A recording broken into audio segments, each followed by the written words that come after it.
Salut, c'est Armand, j'espère que tu vas bien. Aujourd'hui, je te fais une petite vidéo sur le fait de vaincre la peur du regard des autres. Moi, c'est une peur par laquelle j'ai pu passer aussi en tant qu'étudiant. Je sais que c'est sûrement une peur, une peur que beaucoup de gens rencontrent, qu'on soit professionnel, étudiant ou peu importe, en tant qu'humain en fait, tout simplement. On est confronté à cette peur du regard des autres. Alors, qu'est-ce que c'est concrètement la peur du regard des autres? En fait, c'est la peur d'être jugé négativement, de paraître ridicule, incompétent devant les autres, devant son entourage. Et c'est quelque chose qui peut nous empêcher en fait de ne serait-ce que prendre la parole ou même de passer à l'action.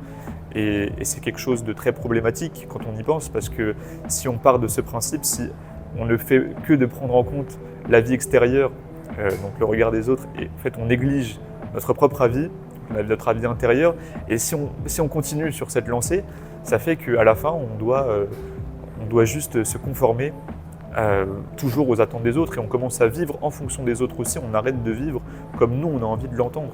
Et moi, si je fais cette vidéo, je me trouve dans une fac dans laquelle je suis en échange. Je me suis dit que c'était un lieu intéressant pour symboliser cet endroit où beaucoup de gens sont passés par là, que ce soit pour prendre la parole, que ce soit pour lever la main, que ce soit, je sais pas, pour faire une présentation devant une classe. La fac, l'école, le lycée en général, c'est vraiment l'endroit où on est confronté à cette peur. Et donc je trouvais ça intéressant de faire cette vidéo ici.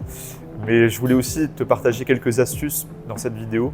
La première astuce que je vais te donner, en fait, ça va être très contre-intuitif, mais c'est de ne pas trop réfléchir, c'est d'agir puis de réfléchir, parce que souvent on dit qu'il faut réfléchir avant d'agir, mais moi je prends le problème à l'envers et je pense qu'il vaut mieux agir puis réfléchir, parce que la suranalyse et la surréflexion, c'est ce qui nous empêche souvent de passer à l'action. Je sais que pour les gens qui sont très perfectionnistes, mais même pour les gens en général qui sont de manière générale, qui sont de nature très réflexive, très penseurs, voilà, qui se croient être des penseurs des temps modernes, et ben en fait ils analysent tout, ils suranalysent plein de choses, toutes les situations, toutes les probabilités, machin, et c'est ça qui nous empêche souvent, parfois, de passer à l'action en fait.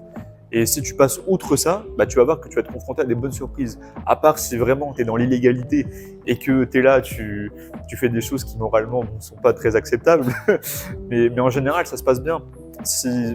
En général, c'est juste des peurs qu'on a qui sont dans nos têtes, c'est tous nos scénarios, c'est tous nos trucs qu'on se fait, mais en fait, faut juste y aller, faut pas trop réfléchir, faut y aller, faut agir, tu réfléchiras après. Et moi, j'ai fait ça une fois, j'ai perdu mes lunettes de soleil comme ça à la plage, parce que je suis parti à la plage, dans la mer, quoi, me baigner. Je suis parti en courant, je me suis dit, allez, je m'en fous que l'eau elle soit froide ou pas, je vais y aller. Et l'intention était bonne, sauf que j'ai perdu mes lunettes parce que j'avais carrément oublié de les enlever. Donc voilà, c'est quand même important de réfléchir parfois, mais ça fait une bonne histoire à raconter et c'est pas grave, ça fait des bons souvenirs, de belles anecdotes. La deuxième astuce que je peux te donner, c'est aussi essayer de challenger un peu tous les jours, en fait, de tous les jours essayer de vaincre ces peurs, vaincre cette peur du regard des autres. Et pour ça, le mieux que tu puisses faire, c'est de t'y confronter, c'est d'agir dessus plutôt que d'être passif face à ça, c'est de la prendre et de dire ok, maintenant, toi je vais te prendre et ciao, c'est fini, pour rester poli. Mais voilà, non mais en fait c'est ça, c'est de prendre cette peur, de t'y confronter, d'agir dessus tous les jours, et en faisant ça, tu vas développer une sorte d'autodérision en fait envers toi-même aussi. Tu vas prendre du recul, tu vas t'en détacher et tu vas te rendre compte que c'était pas si dur que tu le pensais, parce que c'était dans ta tête encore une fois. Donc vraiment, il faut juste agir dessus quotidiennement, et ça, je sais que ça va avoir un effet incroyable sur toi. Et tu vas comprendre, troisième astuce aussi, que à force d'intégrer cette habitude qui, à un moment donné, fera partie de toi, qui rompra, qui cassera avec le toi d'avant qui était timide peut-être, ou qui avait peur du regard des autres. Et tu comprendras en fait, dans une troisième astuce, que les gens ont mieux à faire et qu'ils ont autre chose à faire que de s'attarder sur toi et sur tout ce que tu fais, sur tout ce que tu dis. Peut-être qu'à la limite, ils vont peut-être réagir sur le moment, sur ce que tu as dit, sur ce que tu fais, mais en fait, ils n'ont pas que ça à faire non plus. Ils ont une vie, tu as la vie devant toi aussi, tu as ta vie à toi en fait. Et voilà, tout le monde a déjà ses problèmes, ses contraintes, ses trucs perso, et ils n'ont pas que ça à faire de s'attarder sur toi. Et une fois que toi, tu t'auras compris ça, que en fait, les gens ont mieux à faire de toute façon, ça sera encore plus facile pour toi. Il y aura toujours peut-être des gens un peu qui auront rien d'autre à faire de leur temps, ou rien de mieux à faire que que juste de s'attarder sur toi. Mais dans ce cas-là, c'est plus un problème pour eux, parce que ça veut dire que l'énergie qu'ils ont actuellement, ils sont en train de la dépenser sur toi, et juste négativement, ouais, de te juger ou de, je sais pas, de parler en mal sur toi, qu'ils ont rien d'autre de mieux à faire, et c'est triste pour eux. Faut essayer de le voir dans ce sens-là, parce qu'en vrai, la plupart des gens, ouais, vraiment, ils en ont rien à faire, quoi. Et c'est ça. Et à la limite, c'est un peu, ouais, c'est un peu comme si, moi, je fais un peu de droit, donc dans mes études, je fais un peu de tout. Mais du coup, ouais, c'est un peu comme si lors d'un jugement, normalement, le juge a tous les éléments, les preuves, etc., les pièces à disposition pour juger une affaire, pour juger sur quelqu'un d'autre, avoir un regard sur quelqu'un d'autre. Mais là, franchement, s'il y a quelqu'un de random comme ça qui arrive, qui te juge, c'est un peu comme s'il arrivait en plein milieu d'une séance de tribunal et qu'avant même que la décision, le verdict ait été rendu, d'ailleurs le verdict qui peut avoir été influencé par plein de facteurs autres que, en plus des faits et des preuves qui sont déjà là, bah lui c'est un peu comme s'il arrivait qui disait ouais, coupable ou innocent, avant même que en fait, il ait entendu quoi que ce soit. Et tu as envie de rire un peu, tu te dis ouais c'est marrant, tu juges un peu sur juste une partie, à un moment précis de ta vie, à un moment X de ta vie, et donc ça n'a pas trop de sens. Ça n'a pas trop de sens quand tu le prends comme ça. Et en prenant du recul sur la chose, en relativisant en fait, bah, ta vie va beaucoup mieux se passer. C'est comme ça qu'il faut le prendre véritablement, je pense. Il faut que tu penses aussi à la peur de vivre avec le regret. Peut-être que quand tu vas te revoir dans 40, 50 ans, tu vas refaire un peu ta vie et tu vas te dire qu'il y a plein de choses que tu aurais pu faire dans ta vie, que tu n'as pas pu accomplir à un moment précis parce que tu avais peur de ce que pouvaient penser les autres. Et tu regretteras sûrement peut-être qu'il y a plein de choses que tu aurais pu faire, tu avais les occasions, les opportunités pour les faire, pour les accomplir et tu l'as pas fait.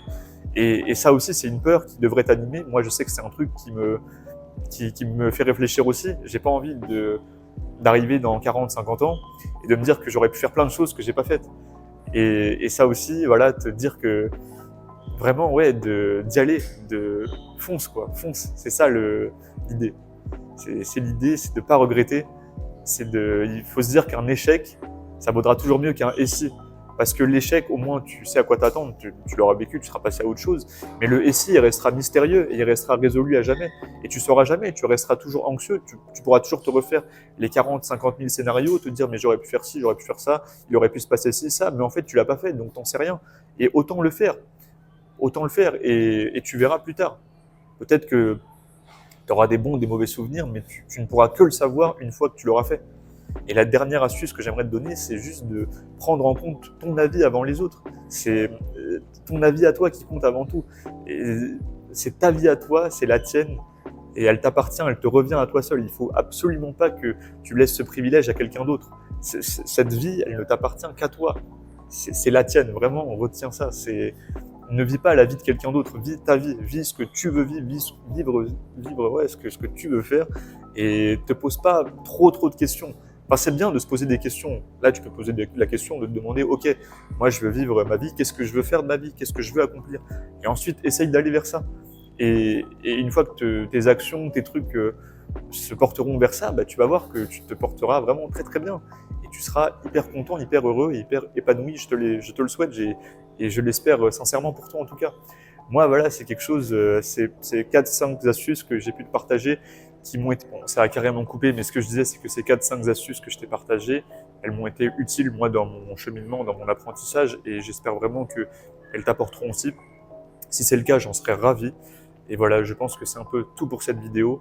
Je sais que bon, bah, cette vidéo, elle passera peut-être aux oubliettes, je n'en sais rien du tout, mais parce qu'on consomme tellement d'informations, de contenu de nos jours qu'on oublie ce qu'on a vu, ce qu'on a lu juste avant. Et je sais pas, peut-être qu'elle passera à autre chose, mais en tout cas, je voulais que cette vidéo puisse servir à quelqu'un qui était dans la même situation que moi il y a 4-5 ans, par exemple. J'aurais bien aimé voir ce genre de vidéo. Et c'est aussi pour ça que je l'ai faite, c'est aussi pour ça que j'ai créé cette chaîne, pour essayer de produire quelque chose, passer outre, c'est une forme en fait, pour passer outre le regard des autres, et voilà, de partager, de kiffer, quoi. C'est un peu ça le projet. Donc en tout cas, je te souhaite de passer une excellente journée, un excellent moment, une excellente soirée, peu importe, et d'essayer de retenir, d'appliquer ces 5 principes, ces 5 astuces qui, bon, moi, vraiment m'ont été utiles, et je pense qu'elles pourraient t'apporter aussi. Donc voilà, c'était Armand Jamil, tchuss.